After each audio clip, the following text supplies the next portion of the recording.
Department, thank you and welcome. And I'm just going to turn it over to you. Well, thank you very much.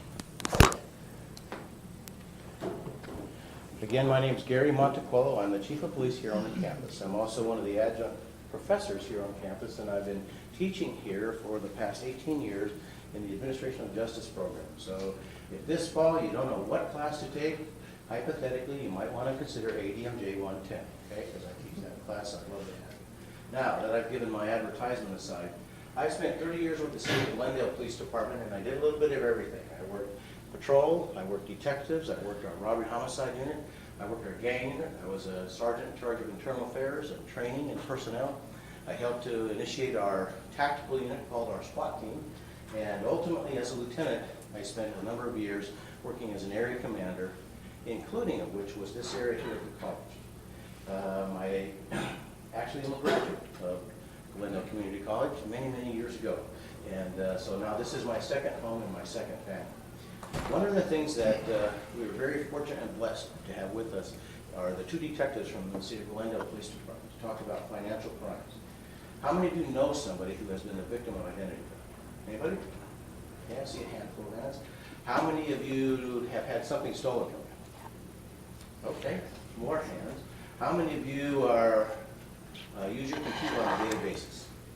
Okay, most all of the hands. Or are involved with social media network or Twitter, Facebook, other types of social media. Anybody? How many of you get advertisements back and forth or information or emails? The reality is in these types of things, we are very prone to being the victims of some type of criminal activity. And the... Could you close that sometime? Sure. Thank you. And the systems in place to do that, some of them are really there to benefit you in terms of being able to accomplish what you need. You go to Starbucks, you put your iPhone up, they categorize or they take your money and then they give you a cup of coffee. But other systems are in place to take your money. And what these two detectives today want to talk about that system. We are very fortunate and very blessed to have two excellent and fine detectives. Detective Juan Geraldo began his career with Glendale Police Department in November of 2005.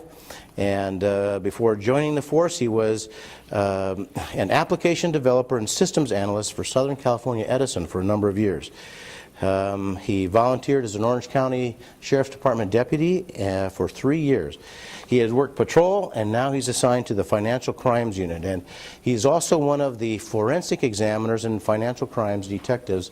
So he does the investigation on computer files to determine forensically, in other words, to testify in court, what is wrong with or what has happened to your computer. Remember, as computers go, they can capture your data even if you erase it all. It's held within the hard drive and within the memory.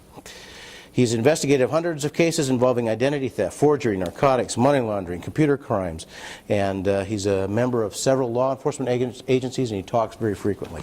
Detective Jonathan Owen has also been a police officer and detective for the past 8 years.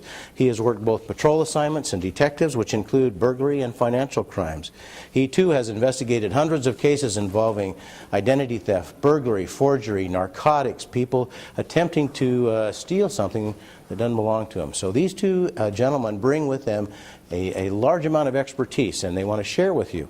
So as they go through their presentation, please think of your questions, because I think they want to be receptive and helpful to understand the questions. And when they are done and have concluded their portion of the presentation, I'll add a few things that we have seen here on the campus that I think you can utilize currently to help yourself and to be free from these types of things. So without further ado, I'll turn it over to Detective Geraldo.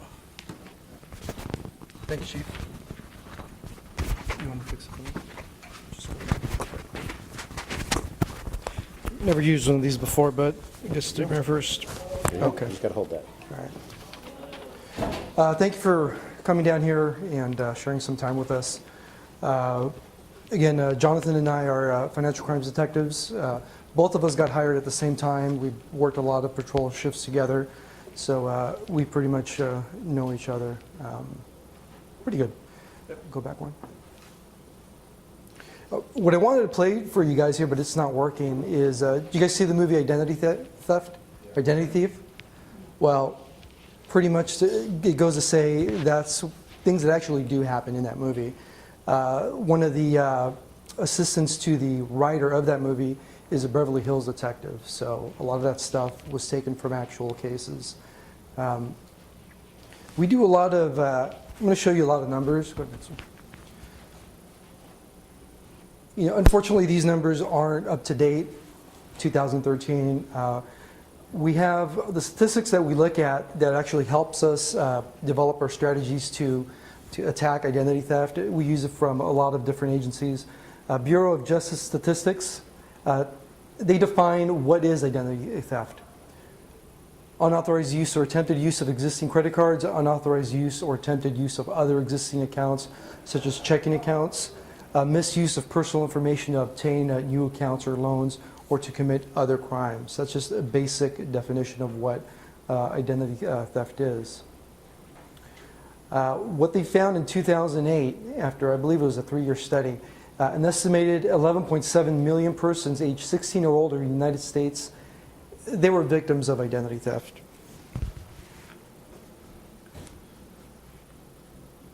Also, the unauthorized use or attempted use of an existing credit card account, it's almost the most prevalent type of theft there is, just because the sheer amount of volume that we use our debit cards, credit cards, gift cards. So we're just potential victims for that type of theft. Again, 6.2 million victims, 53% of all the victims. What's the financial impact? $17.3 billion over a 2-year period. That's the gross domestic product of some, it's not even for a small country. So the amount of losses are tremendous, and we pay for it out of, as in higher interest rates, higher costs and fees for banking, investments, to buy a house. All those fees that you see, we could attribute it to identity theft and the cost to the American economy. About 42% of the victims spend 1 day or less resolving these problems. Who's been a victim of identity theft? How long did it take you to fix it? Has it been fixed yet? No, it was quick. I caught it really fast. So you caught it ahead of time? I used to always check my bank account all the time. I monitored it. Mhm. And I used it at a gas filling station. And turns out that so much state, I from Walmart to another state. I'm like, I don't go there. Correct. So I canceled it, and I told them I wasn't over there, so they refunded me my money, and I closed my bank account. And that's one of the behaviors we actually want to instill on to you guys, is continuously check your accounts always. Jumping back to this, 2 in 10 victims rated the experience as severely distressing. I had a case where we arrested an individual. He was in possession of identity profiles, Social Security, name, address, everything. And these files were fairly old. They weren't recent. And in talking to the victims, they've told me, yeah, I've known about this for 2 years, and I still can't get any resolution to this. So it's a highly stressful situation for some, especially the elderly. They're the ones that actually do suffer a lot more. Just some recent information that I found from the FTC, Federal Trade Commission. In April 2013, a 2-year study, what are the top frauds that are being reported to them? Number 1, fraudulent weight loss products. Of course, I can't find anything that's going to help me. Fraudulent price promotions. Unauthorized billing for Buyers Club membership and internet services. Next one. Fraudulent work at home programs. That's one of the ones I want to touch on right now. How many of you are looking for work right now? Okay. As a student, I was in your shoes before. I was looking for part-time work, something that could help me get through, to buy books, to make it easier for me to go buy my food. Nowadays, we have suspects or organizations that prey on that notion that there's people out there that are struggling and they're looking for work. They'll post their ads out on Craigslist saying, hey, work from home. Yeah, that sounds good, right? You don't have to go anywhere, waste gas. hey, we're going to deliver to you some checks, and we're part of a charitable organization, and what we want you to do is, once you get the checks, we want you to go deposit it, and then, keep $200 for yourself and send us the balance. Well, person believes he's doing the right thing, believes he's got a job, gets a package in the mail, goes to the bank. Bank says, this is a fraudulent check. We're going to call the police. That's when we get involved. And again, you need to be aware that if it's really easy, it might not be a true thing, especially Craigslist, TaskRabbit. These are all these online job sites for quick jobs and the trade of commerce. Again, one of the other top frauds is credit repair, debt relief, credit card insurance, mortgage relief, advanced fee loans, and counterfeit checks, which actually goes in conjunction with the fraudulent work at home. During 2011, an estimated 10.8% of U.S. adults, that's 25.6 million, were victims of one or more of the frauds listed.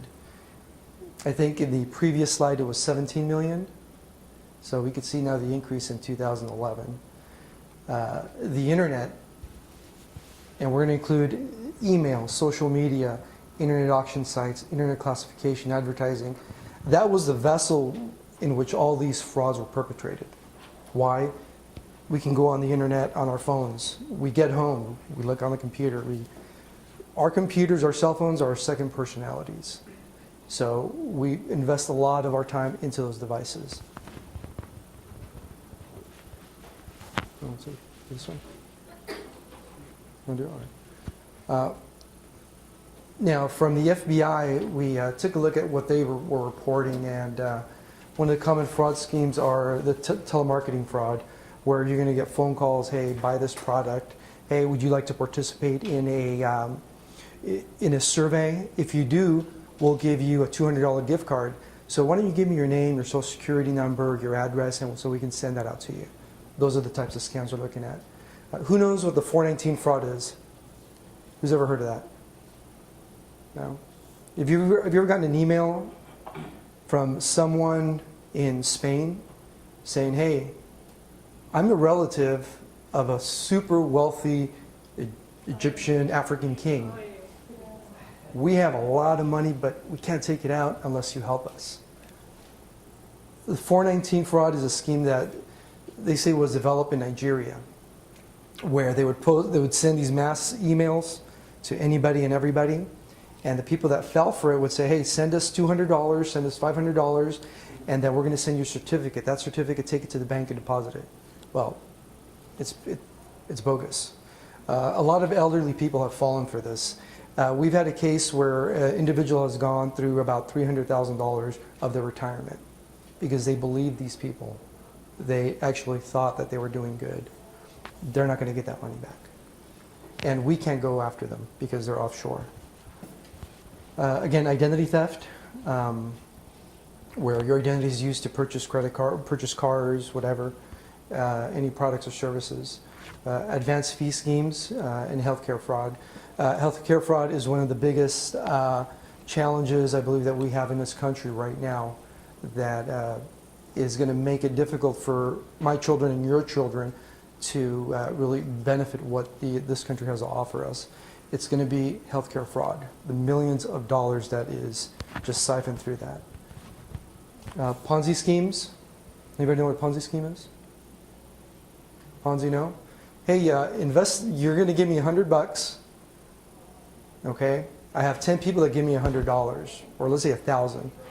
And then I give you back and I tell you, hey, your rate of return is going to be 80%. So what I do is when you give me the money, that money I'm giving to somebody else that I promised the 80%. That's called a Ponzi scheme. And we've seen this, it's been in the news. What was the name of that one investor in New York? Madoff. Perfect example. Very elaborate Ponzi scheme. Pyramid schemes, I kind of don't see those that many. Those are the ones where you invite people home and say, hey, you bring in 2 people, we'll give you this much money. And those people are going to bring other, and we'll give them this money.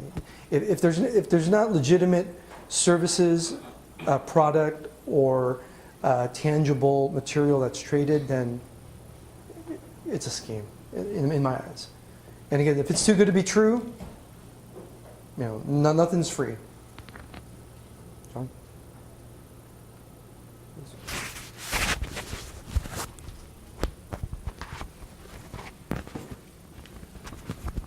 All right, I want to apologize. We've been up since 2 o'clock this morning, so if I make mistakes or whatever, here's why. Online fraud auctions, we see a lot of these. These are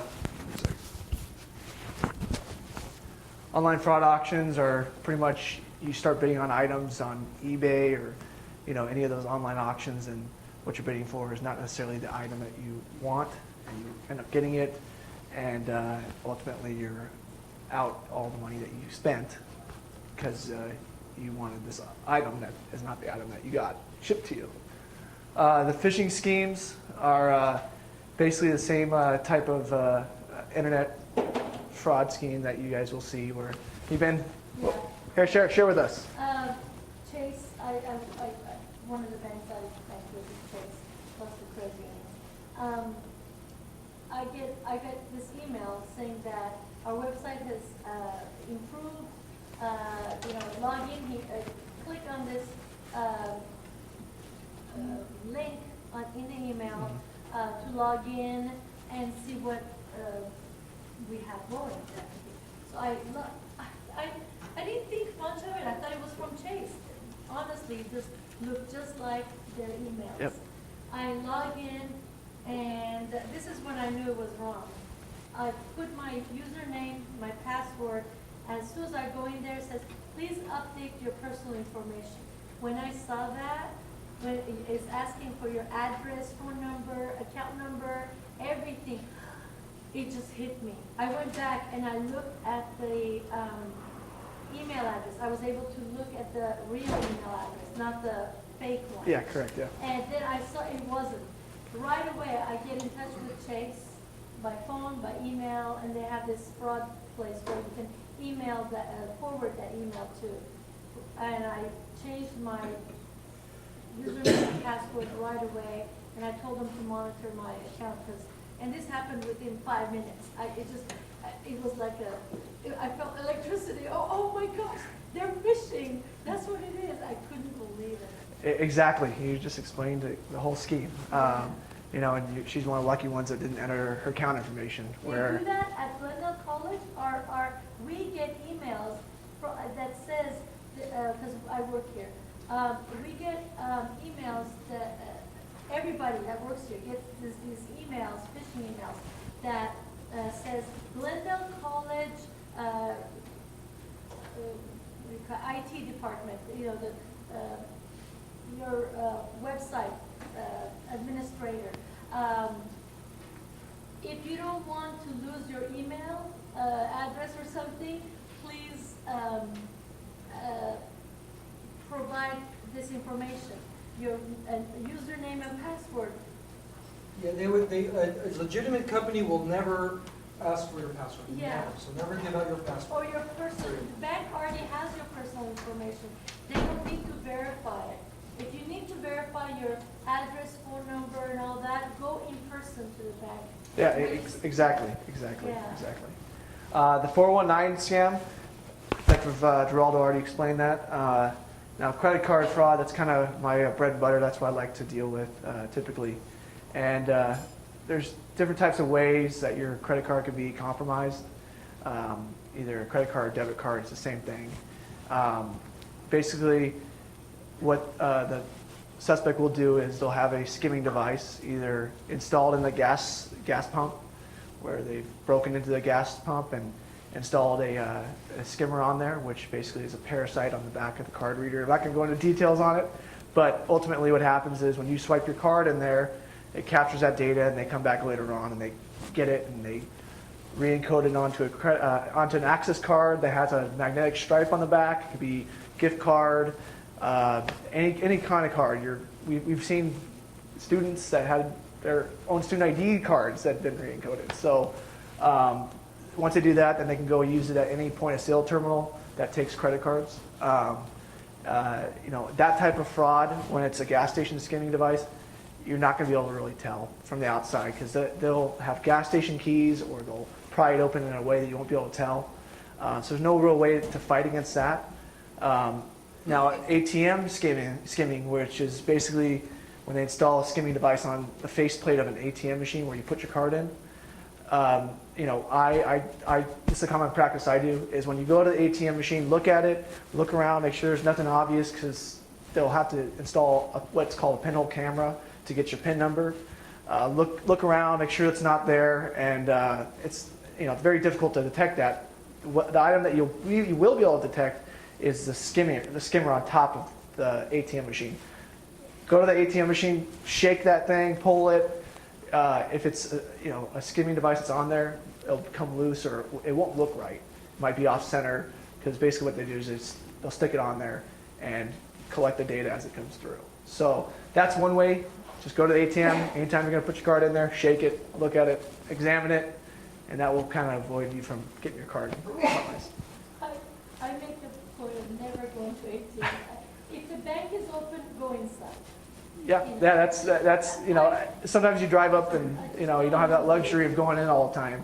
But I would cover your hand as you're entering your PIN number. That helps with avoiding getting your PIN number captured.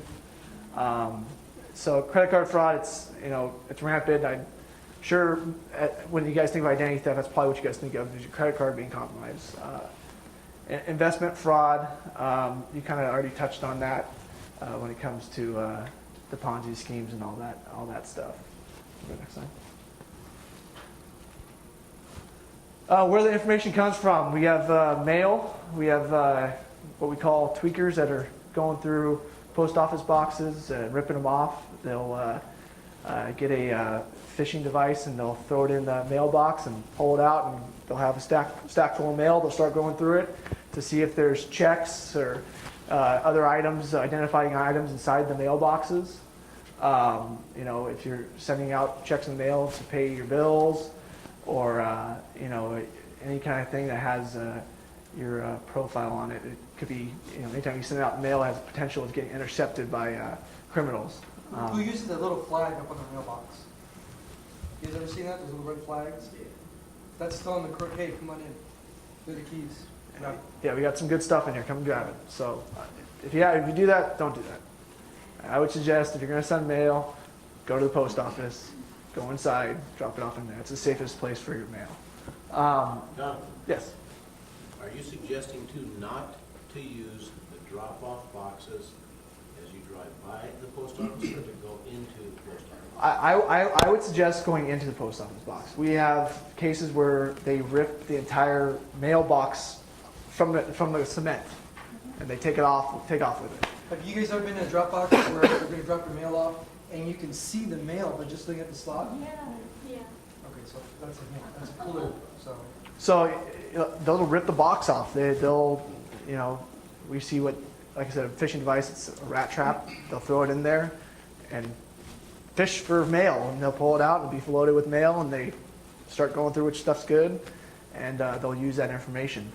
Trash, dumpster divers. That's where a company is not disposing of their personal identifying information correctly, like a doctor's office, where they just throw it out in the trash, and you have what we call tweakers, which is drug users, will go through and go through garbage cans looking for the stuff, and when they get the stuff, it's a gold mine for them, and they'll either sell it, use it themselves. There's many different ways that they're going to use your personal identifying information, but that's what basically trash and the business as well. We have burglaries where they've broken into to office buildings and don't take the flat screen TVs, don't take the computers. They take the files. They take your files because it has your personal identifying information on it, which is worth way more than that TV and that computer is worth. It's kind of hard for you as a customer to avoid yourself being victimized if someone's breaking into the place. Hopefully they'll take the correct precautions as far as burglary alarms and all that stuff. Email and phone scams, just like the phishing, they'll send that stuff, spoofing email addresses and all that stuff. Burglaries, they'll break into houses, residential burglaries, where we've had people's houses being broken into, nothing taken, except for tax documents that have your social security number on it and all that stuff. I would keep that stuff hidden. That to me, that's more valuable than, you know, your wife's ring or your iPad. Once someone's got your social security number and your information, it is a nightmare. You know, your credit card, you got reimbursed right away with your credit card. With your personal identifying information, you're not going to get reimbursed right away. You're going to be dealing with it the rest of your life, and it sucks. So if you have that information, don't carry it around with you. Don't have your social security card on you. Hide it. Put it in a safe. You know, someplace where no one else can get to it. Computer intrusions. If you want to talk a little bit about that. There's a presentation. Okay. He'll talk about that a little later. Shoulder surfing, which is, you know, someone at the ATM looking over your shoulder as you're entering your PIN number. That's a common, you know, way of getting your PIN number, and then somehow they have to try to get your credit card number. You know, if you're writing a check at a store, shoulder surfing, look at the account number that you're writing down. They'll write it down real quick or take a picture of it with their phones. And then the skimming, like I talked about earlier, is the most common way your credit card or debit card is going to be compromised is what we call skimming, which is, you know, whether it's at a restaurant, waiter goes back, has a little device in their pocket, swipes it real quick, puts it back in their pocket. You would never know your card got compromised, and that little device in their pocket could hold 500-600 numbers on it, and they'll go and download it later on. See, I'm jumping ahead. Use official mailboxes. Yeah, no, that's fine. Shred all documents. You know, I have a good shredder at my house. Everyone should have a good shredder where, you know, my wife thinks I'm a nut because I shred everything. I don't care if it's, you know, trash. I still shred it. If it has my name on it, my address, I shred it. I don't care. I'm kind of anal about that. And we get in fights sometimes about that. But all right. Do not respond to unsolicited emails, calls. If these people are asking information and you don't know who the hell this person is, don't respond to them. Don't, you know, there's no reason to feed into them. You know, once you shut them down, they most likely will stop and won't call you, won't email you. And then keep your personal items out of view. That would be more for like in your car. Don't leave your wallet sitting on your car, as everyone knows. You know, cover items. You know, your folders and stuff that might have you know, medical records. Keep them hidden. This is all just common sense type of things. Watch your credit card and ATM statements. I check mine 2-3 times a day. You can do that online on most banks, and I suggest that you do that at least once a day or at least once a week to make sure that you're not being victimized. And the banks are pretty good about reimbursing you. They'll reimburse you pretty quickly, but it's the ones that you don't catch that they won't reimburse you about. Use well-established businesses. You know, I'm not a huge fan of even that because any place can be compromised. Michael's craft store had a huge compromise where the point of sale terminals were all removed and skimming devices were installed, and that's millions and millions of dollars lost on that. So it's kind of hard. I wouldn't say, you know, if you have your local market you go to, you're safe to probably use it. And then photocopy of all credit cards. I'm not really sure. One of the suggestions that we give out to individuals is when you lose that one credit card, you're like, okay, who do I call? Or I lost my wallet. Make a photocopy of all your credit cards, the front and the back. So if it, unfortunate reason, it does get lost, your wallet, you go back home, you see, okay, this is when I have to call. That way, at least you have documentation of what was in your wallet at that time. And keep that in a safe place, too. Next slide.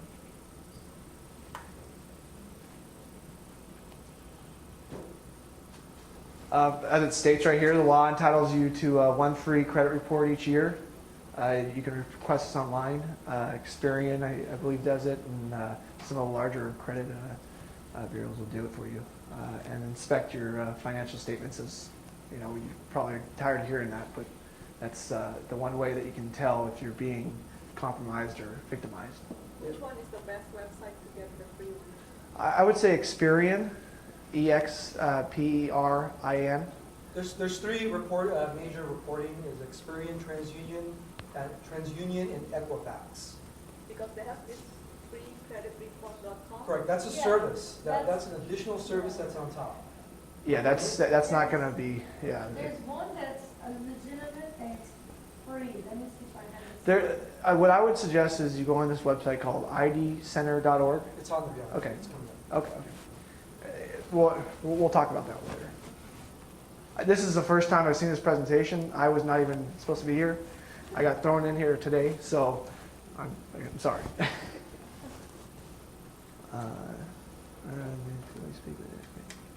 Yeah, this is a good thing. Maintain all logs and events, including phone numbers and names of people you speak with at your bank.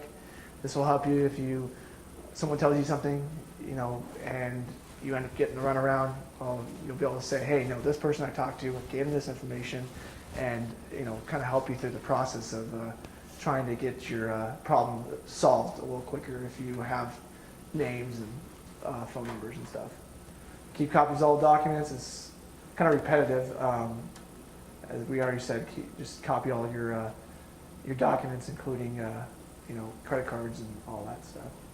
And last thing is file a police report once you've found out that you were a victim of identity theft.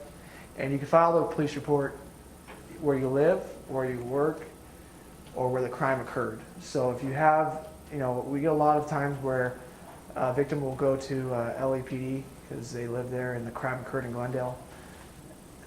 Or I'm not gonna throw LAPD under the bus, but a law enforcement agency, they'll go to them and they'll be thrown over to Glendale and say, hey, it occurred there. You tell them no. I came here, I live here, I want to file my report here, and by law they have to take that report. So we see that a lot when victims running around trying to get this report filed. If you work, live, or the fraud occurred in that city, you can file the report there. And don't take a no for an answer. That's the law. Want to take over?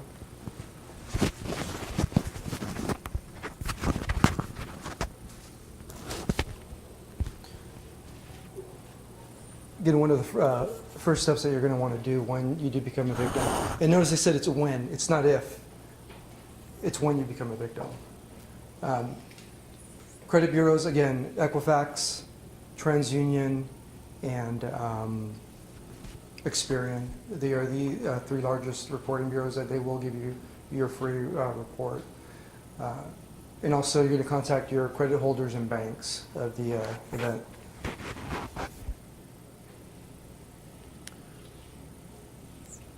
I know we went through a lot right now, but I just want to give you a little background as to what we investigate. Again, what we deal with mainly is identity theft, embezzlement. We get reports in cases of possession of re-encoded access cards, credit cards, elder financial abuse, computer crimes, and a mix of drug and burglary-related crimes. In our area of work, financial crimes mingles with your dope, with your burglaries, even with your homicides. So we're lucky enough to be in a unit that we're able to get a mix of everything. Why are people involved in fraud? A lot of money to be made. A lot of money to be made with AB 109, which was a California ruling that came down where the prisons had to reduce their population. The responsibility of now dealing with the individuals that have been released now falls on the counties, and that makes it a little bit more difficult for us to pursue good prosecutions and making sure that the suspects serve time, but that's kind of difficult now. And again, why do they do this? Why do they do fraud crimes? Again, low risk. Again, the corrections realignment. Before we get into malware, is there anything else that you guys have questions with regard to identity theft? Yes. If you just see charges that you don't recognize on your bank statement, should you report that to the police department or not? Well, the first thing you're going to want to do is talk to your bank. Find out what is this mumbo jumbo that's showing up. Because I've had it on mine where it's a telephone company. I've never ordered telephone service from this company. Well, somebody somehow got my information. A $2,000 charge for a purchase I never made. Absolutely. Go file your report. And not only, the reason why I would say to file a report, even though you're going to be made whole by the bank, they're going to return your money, we want to track crime. And the only way you could track crime is reports. And that's one indicator to us and to all these numbers that I showed you before. Those are all generated through reports that were made. So yes, file a report. And also, we also have this sometimes where, we get a case, we arrested someone that's involved in fraud, and we'll come across credit cards that were stolen. And if you file a police report, it'd be easier for us to identify you as a victim and contact you. Whereas if you don't, we try to track you down. So when you file that report, you see that account number is compromised, and we run a search through our database to find out who the victim is. Hey, here she is, she reported already, and provide easier costs as far as prosecution. I also want to cover a few things, as I said, about our college as a whole. And these things have happened in the past 2 years that I've been here as the chief.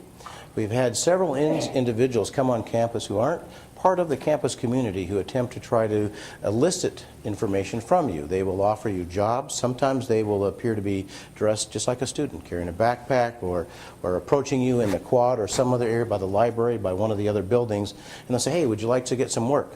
We had one individual right out here by the elevators approaching somebody, and they said, would you like to help pay for your college education? Well, who wouldn't, right? We all want to be able to pay for our college education. And this person did one of the scams that was spoken about by Detective Geraldo earlier. They offered money and said, tell you what, we'll pay you up front, and you just deposit this check. If somebody offers to give you a check, and you don't know who they are, 99.99% of the time, it's not legitimate. Okay? I have never had anybody offer me a check. Now, I've got $7 in my pocket. If you want me to offer this as a raffle, that's fine. It's real money. It's not a check. But people don't give you checks, do they? Right? Am I correct? They don't give you money. They don't give you checks. And so that should have been a clue. Ultimately, this student was had information that was stolen, or he actually lost about $4,000 or $5,000 out of his bank account. Here's another scam that happened. Individual came up on the campus and said, hi, I'm with Stanford University. I'm going to offer you a scholarship, but you have to fill out this information and give me all your application stuff. Now, normally, Stanford University is considered to be a very reputable university, correct? Do you think they would have as their representative somebody in jeans and a t-shirt with a hat and sunglasses right out in our quad in a non-booth area approaching somebody as they went to sort of a darkened area of the campus? Do you think that would be normal? No. Stanford University is an outstanding university, and in fact, if they're going to come on our campus, they want to have a huge booth. They want to be able to have their colors be displayed. They want to advertise. They want to tell you, we are Stanford University. Same with USC, UCLA, UC Irvine, Cal State LA, all of the universities and colleges in our Southern California and adjacent state areas. Well, this person provided the information, and you guessed it, it was fraudulent, and they ended up stealing this person's identity. So much so that Stanford University sent their police detectives to our campus to begin to investigate why someone was illegally using their name, because they don't want that type of thing. So that's happened on our campus. A third thing that has happened has been through no fault of the person. We've had several instances where individuals, their backpacks, their shoulder packs, their purses, they set it down because they have to run to the restroom. Now, I'm not talking if you're in class where everybody is in class and they can all see you, but I'm talking about at the areas where they may be eating, or maybe inside the cafeteria, or maybe inside the library, and they set it down for a minute, then they walk away. I'm not saying that you have to carry a whole suitcase full of your luggage into the bathroom, but you need to be conscious. If you set it down and you leave it there, you might tempt somebody to be able to take it. And we've had instance after instance after instance where people have had things, what they determined initially lost, but it turns out to be stolen. So as a precaution, don't do that. I don't leave my wallet or my gun or my badge or the keys to my house sitting at someplace. I know where it's at, and I always keep it with me. So just be aware of those kinds of things. Because if you can do your part to really eliminate the opportunity, then our college campus gets known as a place where you just don't have that opportunity to do that. The other thing I will suggest for you is we have been very fortunate that both students and staff have been alert to other circumstances. If you think, that person looks suspicious, is acting suspicious, something is not right, call us. Call us at the front end. You can call our campus police department, you can call Glendale Police Department. If we have officers out doing something, they'll send Glendale PD officers to our campus to assist us. We have a very good relationship with Glendale Police Department. And so we've had several instances where people have reported something. And by virtue of their report, we've been able to identify the individual who's committed the crime and bring that person to justice. So the Department of Justice has said, if you see something, say something. And that's really a model that I want you all to remember as well. If you think something's a little unusual, see something, you can tell your professor, you can tell your advisor, you can tell your mentor, you can tell your peer, tell your coach, or come and talk to us at the police department. We're never going to fault you for reporting something. Now ultimately, as both Juan and Jonathan had said, we always look at, does it meet the confines of the law? However, we'd rather have you ask us the question and bring us the information as opposed to not. So any questions on that in terms of our campus? Last thing, sometimes we see individuals attempt to do things fraudulently as well. I know you find that hard to believe, that members of our campus community may want to do that as well. But things such as making illegal parking permits and then trying to sell those parking permits online or via Craigslist or via Facebook or via some other system. Please, I would encourage, if you see that, report it. Don't get involved with yourself. You cannot, it's not allowed by policy to buy a parking permit from somebody else. You have to actually buy it yourself. It gets assigned to you. We keep a numerical record of that. And you're not allowed to transfer that. So just be aware of that. If somebody says, hey, I got a parking pass. Hey, would you like to buy that? Don't believe them. You can tell them, the chief's going to get mad at me if I do this. I can't do it. Okay, just consider me your surrogate father, and I'll protect you in that regard. But we've had instances in the parking structure where people have tried to do that. So don't allow that to be part of your victimization by allowing that to happen. And if you take those steps, as with some of the steps both Juan and Jonathan have talked about, you can protect yourself. There's no way to guarantee 100% that you will not be a victim of a crime, let alone an identity theft crime. But you can take steps. Here's another consideration. We know that a lot of individuals on our campus use the social media. Just be cautious as to the amount of information that you put out there as it relates to these types of things. Again, I don't know that this exists, but I do know in one case it did exist, where somebody was telling somebody else about how they did online banking, where they did banking, etc. on a Facebook comment. Probably not what you want to do. Do you really want to release that type of information? And so understand too about Facebook. When you post pictures there, by contract with Facebook, they're no longer your pictures. Those pictures now belong to that organization, Facebook. They can use them any way they want. So be aware of that if you're not aware of that. So as you look through the systems in place, whether it's the online systems or an actual system, be very alert and aware. And again, the information that's being provided by the detectives is really designed to help you as students, faculty, and staff to really be safe here on our campus. That's our goal. My goal is to ensure that you all succeed in whatever you want to do and to keep you safe, as is Jonathan, Juan, and the rest of our staff.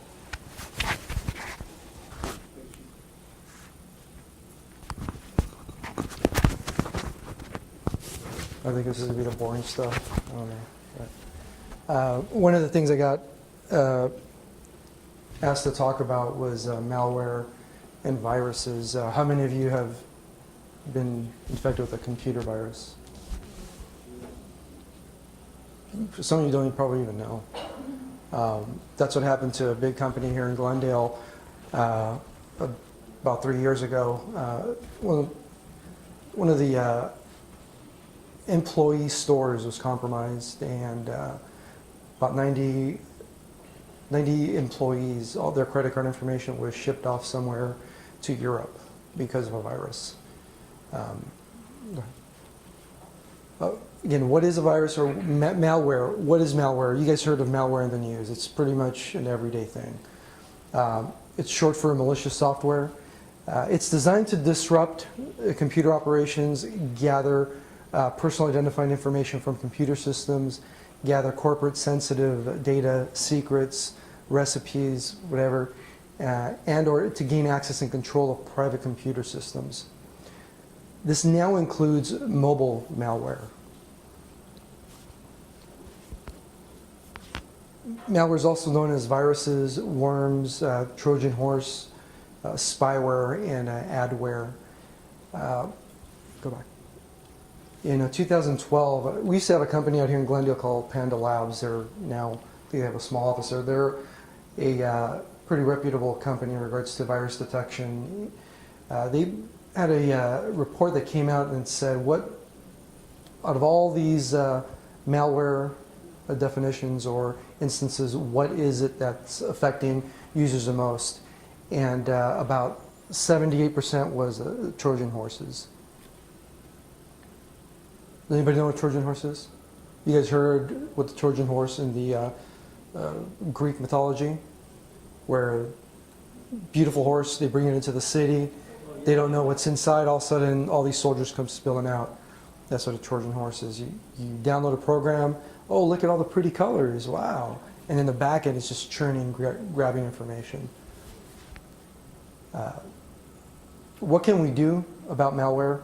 Or what can it do? I'm sorry. It's used against governments, and you're hearing this a lot. Just the other day, there was a report that came out that Syria they couldn't see Syria online. Something happened where Syria got cut off. They didn't know whether it was malicious, they didn't know whether it was government, but things like this, they're monitored. We're actually able to see all this traffic, where did it go? It got wiped out. So malware is used against governments, corporate entities, again, to obtain sensitive data and disrupt their operations in general. It's used against individuals like you and I to obtain personal information such as social security numbers, bank or credit card numbers, and so on. Malware is used to take control of computers and make them like zombies, where, let's say, everybody in this first row, you all got an email, you all opened it up. Well, let's say on January 1st, 2014, when you turn on that computer, all your computers are going to be doing something for somebody else. They're either going to be creating an electronic attack on a server or trying to do something else. But you're not aware of it, everybody in the first row, because it's just happening now. Okay. What's that? Yeah, I'm almost done. Again, who can in effect in 2012 On Guard online website, it was hacked. And that's the website by the government to help you protect yourself against hacking. They got hacked. January 30th, the Justice Department got hacked by Anonymous. Everyone I'm sure has heard of Anonymous. In 2008, when Jonathan was talking about compromises, in 2008, Heartland Payment Systems, 134 million credit card numbers were exposed through spyware that went on their computers. This one hit me, 2011, Sony PlayStation Network. I can't get on anymore. They had to shut down because they were compromised so bad. 12 million unencrypted credit card numbers were obtained. And just recently, 2013, a big grocery store in St. Louis, they were a victim of a cyber attack, 2.4 million payment cards. Okay, average amount in the bank account, they say about anywhere between $400, average across the country. Multiply that by the millions that were obtained. That's what's out there. What can you do? Keep your computer and software updated. Use non-administrator accounts whenever possible. Think twice about what you click on or download anything. Don't trust pop-up windows. Be careful with file sharing. That bites a lot of people. Use your anti-software virus. Keep it current. Harden your network. Make sure you use encryption on your wireless networks. And the last one is cross your fingers. This is the information that John provided, Identity Theft Resource Center. Make sure to write this down, keep it on your phone, or remember the URL. they're very good with helping you in how to resolve your identity theft problems. And that's it. Wait, Nope. go back. Sorry.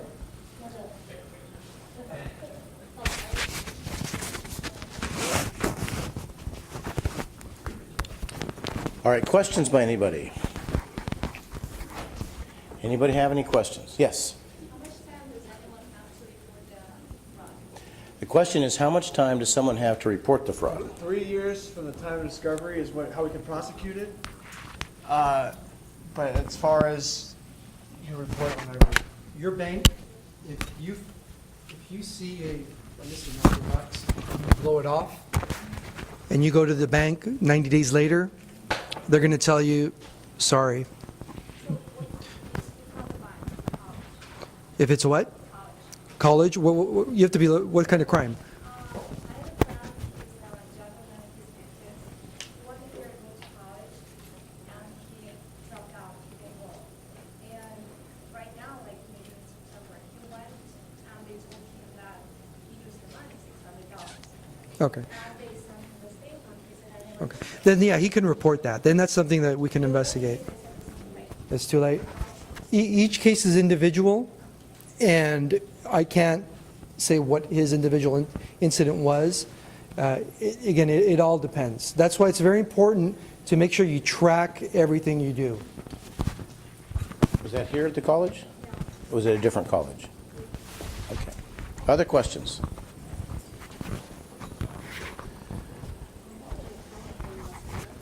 And then I closed the account.